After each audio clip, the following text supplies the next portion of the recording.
D K ಶಿವಕುಮಾರನ್ನ ಮುಖ್ಯಮಂತ್ರಿ ಮಾಡಬೇಕು ಅಂತೇಳಿ. ಇವ್ರು ಯಾರು ಸಿದ್ದರಾಮಯ್ಯನವರು ಮುಖ್ಯಮಂತ್ರಿ ಆಗಿ ಎಷ್ಟು ದಿನ ಇರ್ತಾರೆ, ಯಾರು ನೆಕ್ಸ್ಟ್ ಮುಖ್ಯಮಂತ್ರಿ ಆಗಿ ಬರ್ತಾರೆ, ಇದು ಪ್ರಶ್ನೆ ಅಲ್ಲ. ರಾಜ್ಯದ ಜನ ಸಂಕಷ್ಟದಲ್ಲಿದ್ದಾರೆ. ನಾಚಿಕೆಗೇಡಿನ ಸಂಗತಿ ಇವತ್ತು. ರೈತ ಸಂಕಟದಲ್ಲಿದ್ದಾರೆ. ಬಿತ್ತನೆ ಬೀಜ ಬೆಲೆ ಜಾಸ್ತಿ ಆಗಿದೆ.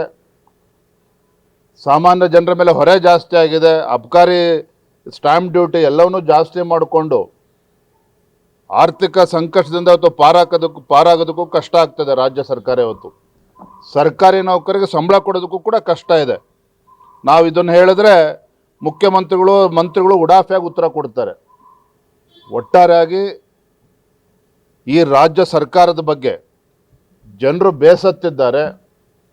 ಈ ಕಾಂಗ್ರೆಸ್ ಸರ್ಕಾರದ ವಿರುದ್ಧ ಜನ ವಿಶ್ವಾಸವನ್ನು ಕಳೆದುಕೊಂಡಿದ್ದಾರೆ. ಮುಖ್ಯಮಂತ್ರಿಗಳಾದಿಯಾಗಿ ಮಂತ್ರಿಗಳು ಹಾದಿಲಿ ಬಿದಿಲಿ ಹೊತ್ತು ಹೊಡೆದಾಡ್ಕೊಳ್ತಾ ಇರ್ತಕ್ಕಂಥದ್ದು, ಒಬ್ಬರ ಮೇಲೆ ಒಬ್ಬರು ವಿಶ್ವಾಸ ಕಡಿಮೆ ಆಗಿರ್ತಕ್ಕಂಥದ್ದು, ಇವೆಲ್ಲವೂ ಕೂಡ ತಾವು ನೋಡ್ತಾ ಇದ್ದೀರಿ. ಮುಂದಿನ ದಿನಗಳು ಹೋರಾಟದ ದಿನಗಳು. ಹಾಗಾಗಿ ಭಾರತೀಯ ಜನತಾ ಪಾರ್ಟಿ ಇವತ್ತಿನಿಂದ ಹೋರಾಟವನ್ನು ಕೈಗೆತ್ತಿಕೊಂಡಿದ್ದಾವೆ. ವಾಲ್ಮೀಕಿ ಅಭಿವೃದ್ಧಿ ನಿಗಮದ ವಿಚಾರದಲ್ಲಿ ನಾಳೆ ದಿನ ಹಾಲಿನ ದರವನ್ನು ಜಾಸ್ತಿ ಮಾಡಿದ್ದಾರೆ, ಇದರ ವಿರುದ್ಧ ನಮ್ಮ ರೈತ ಮೋರ್ಚಾ ಇವತ್ತು ಹೋರಾಟವನ್ನು ಕೈಗೆತ್ತಿಕೊಂಡಿದೆ.